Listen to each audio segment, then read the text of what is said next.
downwards from 5.2% to 4.6% and is expected to rebound to 5.3% in the year 2025 and 2026. So macroeconomic factors of note. First, there is a resilient external sector and stability in the foreign exchange market. The current account deficit actually improved to 3.6% of GDP in the 12 months leading to December 2024 from 4.4% of GDP in a similar period of 2023, mainly due to increase in the export of goods as well as increased remittances.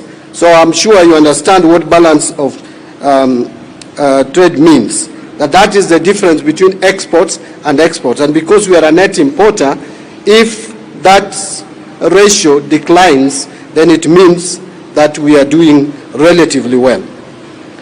Strong diaspora remittances. Remittances increased by 16.7% to US dollars 4,872 million. That is 4.872 billion US dollars.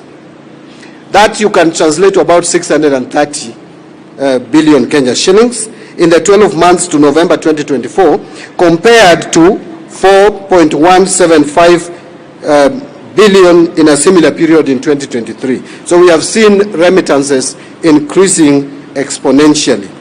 Remittances increased forex inflows into the country, with some going to investment, while others are supporting household consumption of our people. The other macroeconomic factor of note is stability in exchange rates. The exchange rate to the dollar strengthened significantly to 129.4 per dollar. That is 129.4 shillings by end of January 2025, from 160.8 to the dollar by end of January 2024. This rate has since stabilized in the region of 128 to 130 shillings to the dollar. The other factor of note, or macroeconomic factor of note, is our strong official foreign exchange reserves. I wish to state and report to the Kenyan public that our official foreign exchange reserves, as at the end of December 2024, was at 10 billion US dollars, which is 5.1 months of import cover. So this provides adequate buffers and gives market confidence. And you can see that is one of the reasons why we were rated from negative to positive recently by Fitch and Moody's.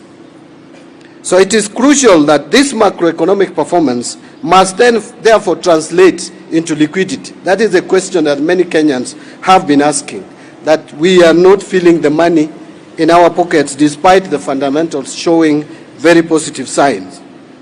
Bank lending is one channel through which the monetary base would expand and liquidity would be realized in an economy.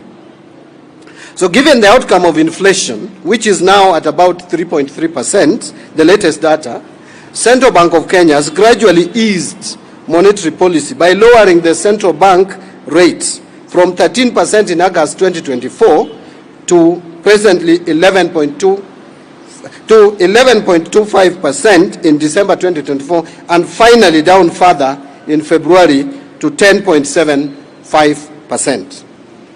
In addition, Central Bank of Kenya in the February 2025 Monetary Policy Committee meeting reduced the cash reserve ratio by 100 basis points to 3.25% from 4.25% to lower the cost of funds for banks.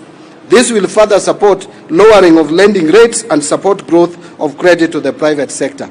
I would pause there and add that when you reduce cash reserve ratio, it simply means that you are reducing the requirements of how much balances commercial banks need to maintain at the central bank.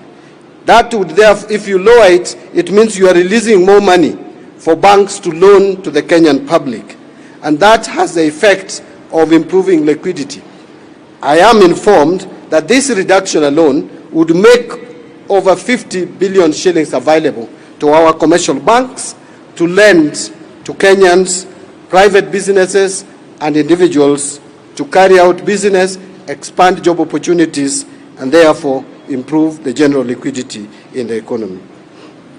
Interest rates have declined in line with the easing of this monetary policy. The interbank rates declined to 11.2% by January 2025. Compared to the same period in 2024, that is January 2024, it was at 13.7%. So it has come down by 2.5% and has remained within the prescribed corridor around the CBR. Coming to fiscal discipline of the national government, I want to report here today that because of the discipline, the fiscal discipline that the government has imposed, this has resulted into, one, the 91-day Treasury bill rates have declined to 9.11% in February 2025. In fact, for a very long time, the government papers have never traded at a single-digit percentage. For the first time in a long period, we can see now 91-day Treasury bills trading at 9.11%. This has come down from 16.1% in January 2024. The 182-day Treasury bills rate has declined to 9.85% in February 2025 from 16.2% in January 2024. I would further report that the 364-day Treasury bills rate has also declined to below 11% from 16.4% over the same period. So with the strong easing of monetary policy stance, credit to the private sector is expected to recover as lending rates decline. And therefore that leads me to report the following: that with the easing of CBR, that is the CBR rates, to 10.75% in February 2025, and reduction in the cash ratio requirement to 3.25% from 4.25%, commercial banks have this week demonstrated lowering of interest rates with higher percentages. Several banks have already reduced their best lending rates. For example, Cooperative Bank of Kenya has reduced its rate from 16.5% to 14.5%. Kenya Commercial Bank has reduced the rates from 15.6% to 14.6%. Equity from 17.3% to 14.3%, among others such as ABSA, NCBA, and many other commercial banks. It is expected that more banks will follow suit. I want to encourage banks to continue lowering interest rates so that more Kenyans can be able to access credit to expand our economy.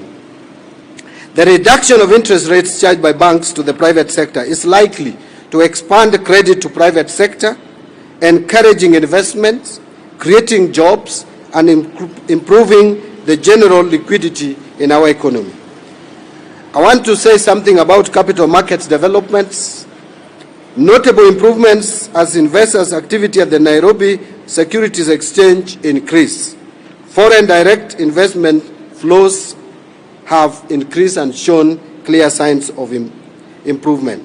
The Nairobi Securities Exchange has shown demonstrable improvement in investor activities, signaling increased foreign direct investment flows into the country. For example, the NSE 20 share index improved to 2,162 points in January 2025 compared to 1,509 points in January 2024, while market capitalization also improved to 1,983.7 billion from 1,440 billion over the same period. So due to the easing of the food and energy prices as a result of various government interventions, we have also seen a reduction in inflation from a high of 9.6% in October 2022 to the latest 3.3% in January 2025. At the end of 2024, ladies and gentlemen, through the tax laws amendments, the government systematically set in place measures to ease off the burden on the payslip. And I want to emphasize this because there's been a lot of discussion and discourse and talk out there on the issue of payslips. I want to just demonstrate to you that the government is committed towards also addressing the pressures and pains that Kenyans are complaining about. This government is therefore for all Kenyans and continues to expand her implementation of policies meant to promote liquidity. The last point that I will mention is with regards to the pending bills, because this is another area that has led to lack of liquidity in our economy or depressed liquidity in the economy. So the issue of pending bills has persisted despite various efforts and committees established to address it. The failure to settle these bills in a timely manner has significantly affected the financial stability of businesses, particularly micro, small and medium enterprises, and government image has also been hurt. The urgency to resolve pending bills stems from their adverse effects on businesses, the economy and public confidence in our government. Delays in pending bill payments have led to reduced profitability, increased costs of capital, liquidity constraints, and disruptions to operations. Therefore, addressing pending bills is crucial for releasing liquidity, enhancing economic performance, and restoring confidence, particularly among MSMEs. The National Treasury and Economic Planning put in place a committee with very specific terms of reference. The committee has made significant progress, and in the interim, some of the findings or causes of pending bills have been identified, and which include, I will just mention three. One is mismatch between the budget and revenue budgeted by the government on an annual basis. Two, lack of exchequer once approved budget has been executed as a result of mismatch cited above. And finally, the budget cuts during the fiscal year while entities have committed their budgets. The committee has also identified some challenges, such as that some of the pending bills or claims from sugar companies, those relating to employee and labor, require verification at premises of the respective entities due to bulky nature of the supporting documents. The team is about to conclude its work, and to facilitate this, there was an extension of time. It has, however, made significant progress and has also made some interim recommendations to that end. And these include that the government should endeavor to budget within its means. 2, fast-track transition to accrual accounting. 3, implement public investment management regulations to the latter. 4, implementation of e-procurement to ensure all documents are captured electronically. 5, need to negotiate penalties and interest on pending bills in respect of arbitral and court awards. And 6, prioritize settlement of bills related to MSMEs, especially those of businesses owned by women, youth, and persons with disabilities.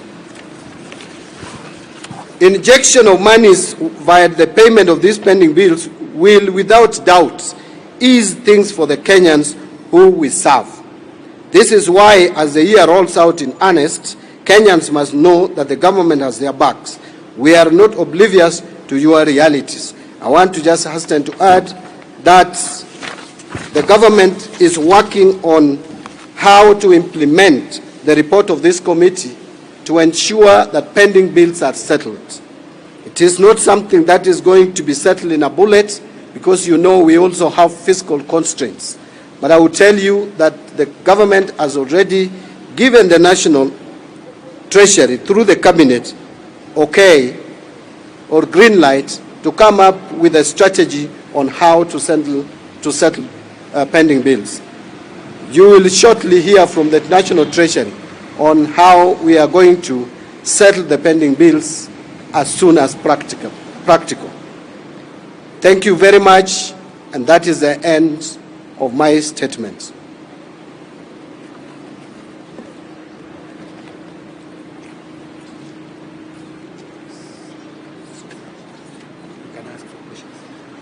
So maybe we open it up for questions, unless my PSS, if there's anything to add.